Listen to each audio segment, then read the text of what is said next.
નમસ્કાર વિદ્યાર્થી મિત્રો, કેમ છો? મજામાં? હું કવા હરિકૃષ્ણ આપ સર્વે વિદ્યાર્થી ભાઈઓ તથા બહેનોનું ઓનલાઈન એજ્યુકેશન સિસ્ટમમાં સ્વાગત કરું છું. છેલ્લા લેક્ચરમાં આપણે કેન્દ્રીકરણ અને વિકેન્દ્રીકરણનો ખ્યાલ જોયો. આજે આપણે સત્તા સોંપણી વિશે સમજશું. કાયદાની દ્રષ્ટિએ સત્તા એટલે કાયદેસર રીતે પગલાં લેવાનો અધિકાર, પરંતુ ધંધાકીય એકમમાં એવું નથી. ધંધાકીય એકમમાં શું છે તો કે સંચાલનની દ્રષ્ટિએ જોઈએ તો સત્તા એટલે હુકમો આપવાનું અને તેનો અમલ થાય તે જોવાનો અધિકાર. બરાબર? એટલે કે તમારે હુકમ આપવાનું અને એનો હુકમનો અમલ બરાબર થયો છે કે નહીં તે જોવાનો અધિકાર એટલે શું? સત્તા.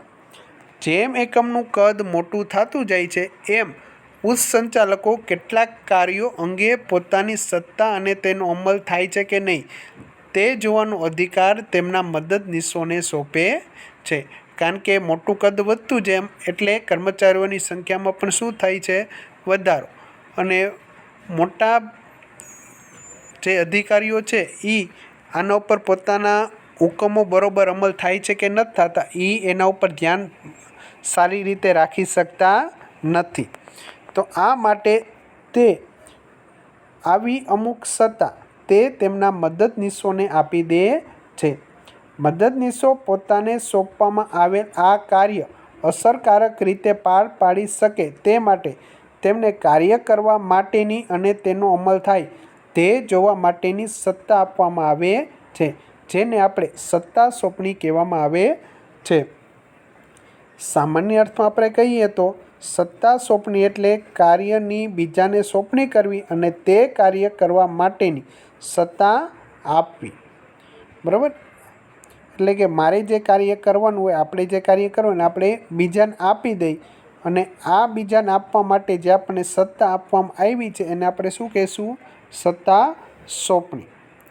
લુઈસ એલન જણાવે છે કે સત્તા સોંપણી એવી પ્રક્રિયા છે કે જેમાં સંચાલક પોતાને મળેલ સત્તામાંથી વિધિસર રૂપે તેના મદદનીશોને કાર્ય અને ફરજોની સાથે સત્તા સોંપે છે. એટલે એને કાર્ય હોય અને ફરજો અને એની સાથે એને શું આપવામાં આવે છે? સત્તા. અને મદદનીશો અન્ય વ્યક્તિઓના સહકારથી જે તે કાર્યનો અમલ કરવાના હેતુસર સભાનતાપૂર્વક તેનો સ્વીકાર કરે છે. સત્તા સોંપણીમાં જવાબદારીનો ખ્યાલ પણ પૂરક છે.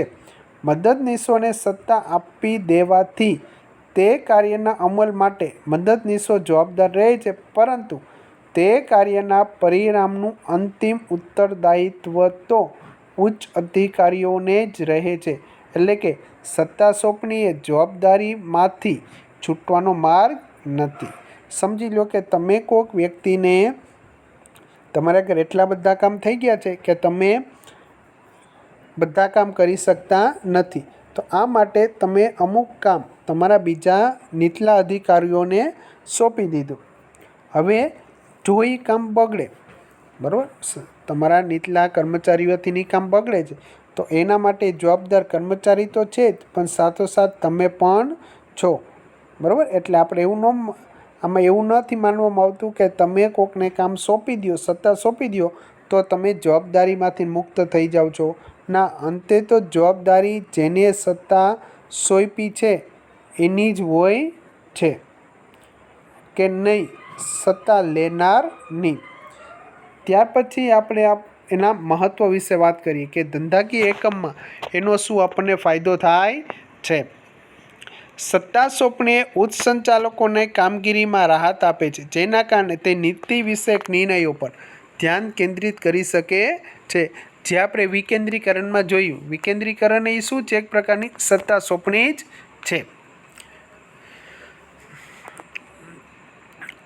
એમાં મહત્વમાં પહેલું આવે છે કાર્યક્ષમ સંચાલન. સત્તા સોંપણીના કારણે એકમની ઉચ્ચ સપાટીએ કામ કરતા અધિકારીઓની કામગીરીમાં જે ઘટાડો થાય અને રોજિંદા કાર્યની સોંપણી અન્ય સપાટી પર સોંપવામાં આવતી હોવાથી ઉચ્ચ સપાટીના સંચાલકો મહત્ત્વના વિષયો પર ધ્યાન આપી શકે છે અને તેને જે હેતુઓ નક્કી કર્યા છે તે સિદ્ધ કરી શકે છે, જેના કારણે સંચાલન કાર્ય અસરકારક બની જાય છે.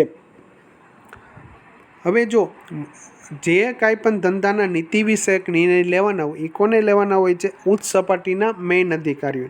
હવે જો રોજિંદાના જે ખૂબ જ જરૂરી નથી એવા કામમાંથી એને મુક્તિ મળે તો એ સરસ એવા સારા નિર્ણય લઈ શકે છે અને સંચાલન કેવું બને છે? કાર્યક્ષમ, કે જેને લીધે જે હેતુઓ નક્કી કર્યા હોય એ આપણે સિદ્ધ કરી શકીએ છીએ. પછી છે કર્મચારીનો વિકાસ. આપણે આગળ જોયું બરાબર કે તેને નિર્ણય લેવાની છૂટ આપવામાં આવે તો તે વિવિધ નિર્ણયો લેવા માટેની એને શું મળે છે? તક. અને આના કારણે એનામાં શું આવે છે? આત્મવિશ્વાસ. અને વારંવાર એક જ પ્રકારના નિર્ણયો લેવાથી તેમનામાં નિર્ણય શક્તિ વધુને વધુ તર્કસંગત અને અસરકારક બને છે. ત્રીજું છે અભિપ્રેરણ. સત્તા સોંપણી દ્વારા કર્મચારીઓની પ્રતિભાને વિકસાવવાની તક મળે છે, જેના દ્વારા અનેક મનોવૈજ્ઞાનિક ફાયદા પણ મળે છે.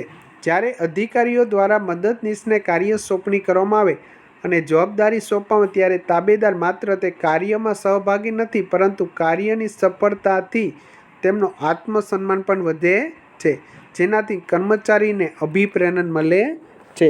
અભિપ્રેરણ આપણે એટલે કે મોટિવેટ, બરાબર, આપણે મોટિવેટ કરીએ ને, મોટિવેશન જે આપણને મળે એ. હવે તમને જો કોઈ તમે સમજી લો કે કોઈ એક દુકાનમાં કામ કરો છો, બરાબર. હવે તમે આ દુકાનમાં કામ કરો છો તો ત્યાંના માલિક દ્વારા તમને કોઈ એક સ્પેશિયલ કામ માટે અમુક સત્તા આપવામાં આવે, બરાબર. હવે એ કામ જો તમે વ્યવસ્થિત કરો તો ઓટોમેટિક તમારામાં આત્મવિશ્વાસમાં શું થાય છે? વધારો. અને આત્મવિશ્વાસમાં વધારો થવાથી તમે સેલ્ફ મોટિવેટ કે પોતાની જ રીતે મોટિવેટ પ્રોત્સાહિત થતા રહો છો. પછી વિશિષ્ટકરણનો લાભ. એકમમાં કામ કરતી બધી જ વ્યક્તિઓ પાસે બધા જ કાર્ય કરવાની કુશળતા રહેતી નથી. એટલે જો તમારે જે તે વ્યક્તિને તેની આવડત પ્રમાણે કાર્ય સોંપી દો, બરાબર, તો આપણને તેમાં વિશિષ્ટકરણનો લાભ જોવા મળે છે. પાંચમું છે સંકલન. સત્તા સોંપણીના કારણે મદદનીશ અને ઉપલા અધિકારીઓ જેવા સંબંધો સ્થપાય છે. તળ સપાટીના કર્મચારીને પોતાના કાર્યના નિર્ણયો લેવા માટેની સ્વતંત્રતા મળે છે. તેમના સૂચનો અને સફળતાની નોંધ લેવાય છે અને અભિપ્રાયોને પણ ચોક્કસ સ્થાન મળે છે. તેથી એકમાં આંતરમાળખાકીય સંબંધો વિકસે છે, જેના કારણે સંકલનનું કાર્ય અસરકારક બની જાય છે. બરાબર, કે ઉચ્ચ સપાટીથી અને નીચ સપાટી એકબીજા કનેક્ટેડ રહે છે. ઉપલા અધિકારીઓ દ્વારા જે સૂચનો આવ્યા, બરાબર, એ પ્રકારે નીચલા સપાટીવાળા પોતાની રીતે નિર્ણય લઈને તે કાર્ય પૂરું કરે છે અને આની નોંધ ક્યાં જાય છે? ઉચ્ચ સપાટીએ. એટલે આવી રીતે ઉચ્ચ સપાટી અને તળ સપાટી એકબીજા સાથે કનેક્ટ લે છે, એટલે કે એક સપાટી બીજા સપાટી સાથે જોડાયેલી રહે છે. છઠ્ઠું છે વિસ્તરણની તક. સત્તા સોંપણી દ્વારા એકમના કેટલાક કાર્ય મદદનીશોને સોંપી ઉચ્ચ સંચાલકો ધંધાકીય એકમના વિસ્તરણ વિશે વિચારી શકે છે, જેના દ્વારા એકમનો વિસ્તાર વધારી હેતુઓ સિદ્ધ સરળતાથી બનાવી શકાય છે.